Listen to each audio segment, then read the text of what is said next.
Economia, com Juliana Rosa.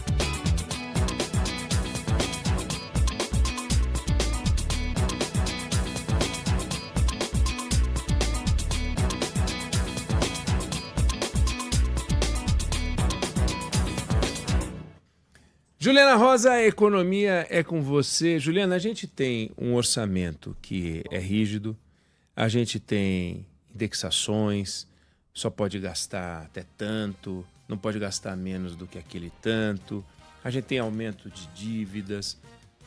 No entanto, a arrecadação vai crescendo. O governo não consegue dar uma solução para equacionar essa conta de forma que o aumento de receita gere algum excedente de caixa, qualquer, R$2, para poder reduzir o volume da dívida, o estoque da dívida, e assim a gente pagar uma taxa de juros menor. Fica o ministro da Fazenda, embrulhão, falando que o problema é a taxa de juros. É a taxa de juros. Ela é que produz o aumento da dívida, quando o aumento da dívida é que produz a taxa de juros. Como é que resolve um negócio desse? É ovo a galinha, Juliana? Conta pra gente. O Ineg, sempre me impressiona, a gente ontem falava aqui do recorde histórico da arrecadação de impostos e a conta nunca fecha, né? Se a arrecadação aumenta e essa conta não fecha. Por quê? Saiu hoje um dado, Ineg, mostrando que as receitas do governo, elas crescem, só que as despesas crescem mais. Então você pensa, você vai ganhando mais dinheiro, só que você gasta cada vez mais do que o seu dinheiro pode acompanhar, ou seja, você pode ganhar mais do que for, que você vai estar sempre no vermelho, esse buraco não fecha nunca. E a questão, Ineg, é que, como a gente tem falado, a gente já está num nível de carga tributária que é insuportável. A gente já tem um nível de carga tributária de países ricos, aí em torno de 33% do PIB, a média dos países da América Latina é muito abaixo disso, é 21% mais ou menos, e esses dados de hoje mostram que a gente tem essa questão das despesas rígidas, ou seja, um dos fatores que explicam aqui os dados de janeiro, que até tem aqui um superávit em janeiro, mas é um superávit que não se sustenta ao longo do ano, né? Que essa é a discussão, né? Você pode melhorar um pouquinho o mês e tal, mas a trajetória ela é insustentável. No final do ano, as previsões mostram que as previsões apontam mais um déficit, mais um número no vermelho, embora como a gente fala sempre aqui, né, o governo insiste em falar que as metas estão sendo cumpridas. Ora, mas se as metas estão sendo cumpridas, mas as metas, a regra das contas públicas, ela não é suficiente para poder estancar o crescimento da dívida, essa meta ela não tem sentido de existir, né? Que é a grande discussão, inclusive, que o próximo governo vai ter que encarar, vai cair no colo dele. Porque, por exemplo, a regra do salário mínimo, ela faz com que esses números aqui do aumento dos gastos, eles se destaquem. O salário mínimo ele aumenta não só para quem trabalha, que é o justo, ele acompanha aumento de produtividade, mas ele aumenta também acompanhando todos os benefícios, programas sociais, todos os auxílios que o governo tem.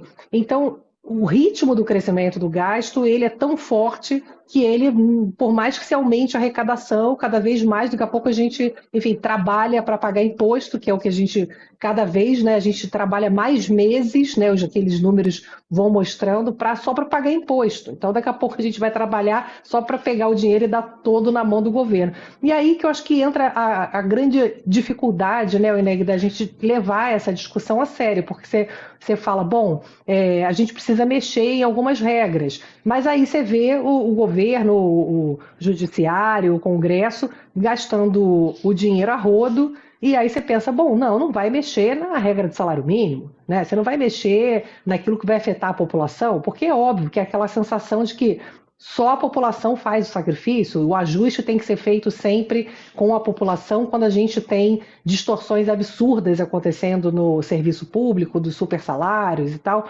Então, esse é mais um dado, Eneg, que reforça, a gente não está conseguindo resolver o problema, a gente está vivendo um absurdo de uma discussão sem pé nem cabeça agora, vamos fazer uma regra de transição de supersalários. Bom, mas se é proibido por lei, não tem que ter regra de transição. Agora, Juliana, né? Deixa eu te perguntar uma coisa para deixar você seguir no raciocínio.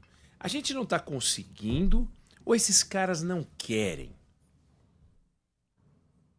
Ah, ninguém quer, no fundo, né, Oneg? Alguém quer. Você não gostaria de ganhar um super salário? Eu gostaria, todo mundo, Não, nosso mas eu me ouvinte refiro ao gostaria seguinte, também, né? o governo tem, o governo, vamos lá, o governo, o poder judiciário, eles têm as ferramentas, certo? Não Sim. se trata de acabar com o regime do Irã, não é que tem que invadir a Venezuela para pegar o Maduro, é um negócio um pouco mais simples, né? Tem um bando de gente que recebe o que não pode receber. Tem despesas que a gente deveria conter. Tem um superávit que a gente deveria produzir. Não é uma coisa que está fora da esfera. Sei lá, o ministro da Fazenda do Togo deve conseguir fazer isso no Togo, no Burundi. Não é um negócio também que exige grande sofisticação, não. Só dá certo na Irlanda e nunca mais ninguém fez. Não é assim. Mas por que a gente não consegue? Só tem uma explicação: ninguém quer. Nem o cara que está recebendo salário, o beneficiário, mas eu acho que a estrutura de poder não quer comprar uma briga. Uma briga, ainda mais em ano eleitoral. Não vão comprar briga com ninguém, deixa como está, porque a nossa chance, a chance do Lula aumenta, de permanência, quanto menos as coisas mudarem, quanto menos ruído tiver, melhor para o Lula, é evidente. E ninguém quer ruído. E mesmo o candidato de oposição, você acha que vai entrar com um discurso de vou mudar tudo, fazer reforma administrativa, fazer reforma da Previdência, botar as pessoas trabalhando até os 80 anos e o salário mínimo vai ser de R$ 600 e eu vou acabar e vou fazer a desvinculação. E a verdade é que ninguém quer discutir nada. Está lá o Milei fazendo alguma coisa, né? Mas foi eleito. A impressão que dá, está no meio do mandato dele, a impressão que dá é que ninguém quer fazer mesmo, aquilo que a gente falava ontem sobre o certo pessimismo, o desencanto. É porque não é o corte pelo corte, né, Inês? É que é a discussão, inclusive, do Milei, aí você pegar, tem que cortar 20. Vamos lá, pega a tabela e corta 20. Não, você está cortando aonde?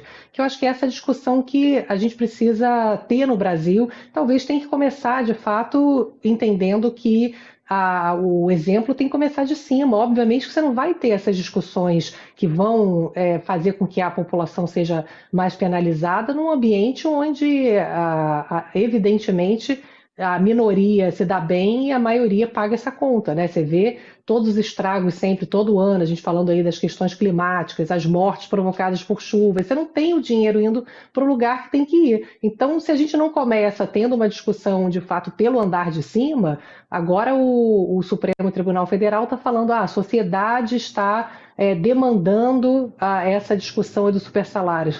Gente, assim, essa é uma discussão que tem, que bom que está nas manchetes dos jornais, que bom que está um escândalo, que bom que o Congresso aprovou aquela escala 3 por 1 e virou manchete, e todo mundo começou a pressionar e tal, nas redes sociais, enfim, é por aí, né, que a gente tenta pelo menos começar a avançar nessa questão dos supersalários, por exemplo, que ela é central na É. questão do equilíbrio fiscal, né? Pois é, lembrando que quando Collor foi candidato a presidente da República, há 37 anos, ele falava em caçar os marajás. E os marajás eram os donos de super salários. Há 37 anos, a gente tinha os camaradas que ganhavam acima do teto, ganhavam salários absurdos, com os penduricários que sempre existiram. É uma loucura. Bom, é isso aí. Juliana Rosa, Economia com você. A gente volta a conversar amanhã. Valeu, obrigado.